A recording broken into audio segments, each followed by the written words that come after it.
ตัวนี้กำลังผลเราตัวดิ้นเลยพี่น้องกำลังผุดข้าใดจะดอกนี่หักแล้วคุณเลิกๆเลยหักเอาแบบสุดหักไปเลยเราเป็นแถวลังส่วนเองเลยนะเดี๋ยวเห็นเมียเขาตอนนี้มันส่งสัญญาณมาเห็นแล้วโอ้2 ดอกวะ3 ดอกอยู่ตรงกันนะปลวกนี่มีดอกจุ่มๆมันจะคักแล้วมีไฟกระไดทองยางอันนี้มอทาง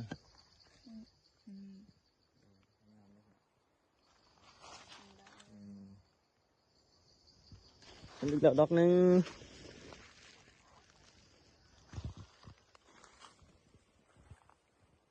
อยู่6อันนี้เนาะอยู่ก็ได้บอลดอก2 ดอกมันอยู่เป็นจุ่ม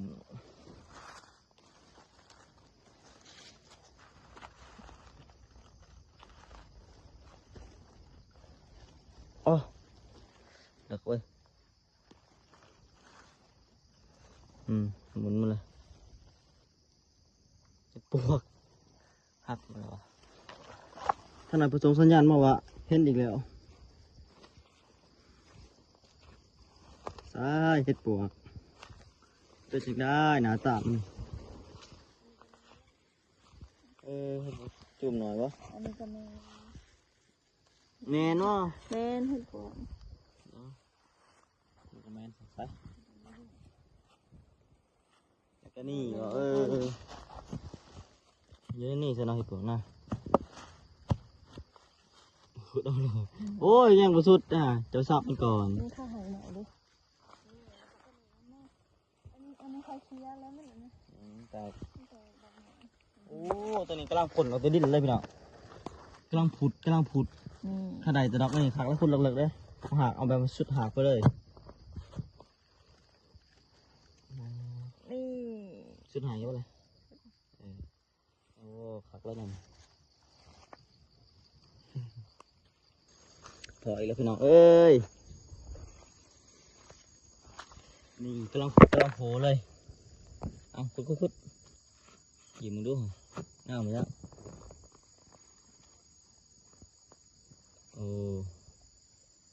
สุดจะบ้องยาไปได้หามันโอ้หักขัดได้จุ่มๆเลยกูดอกเลยปะแสบขนาดแรกแข็งๆเลยดอกนึงดอกนั้นรู้อัน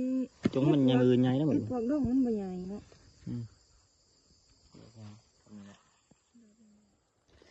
เนี่ยทุกคนผลงานของเรามันได้เวลาไปแล้วนะแต่ว่าพอได้ปีกอยู่ อันนี้เขาก็ไม่ได้ตั้งใจไว้ชิมาห้าเนาะแต่มันมาซับยายส่วนก็เลยลองเขาไปเลาะเบิ่งจะเห็นตัวมันงามๆนี่กันนี่แหละนี่จุ่มมันเข้ามาในลายๆเนาะโอ้ขากลายนี่สิได้ประมาณนี้เนาะได้ดอกมอแกง1 แกงก็ได้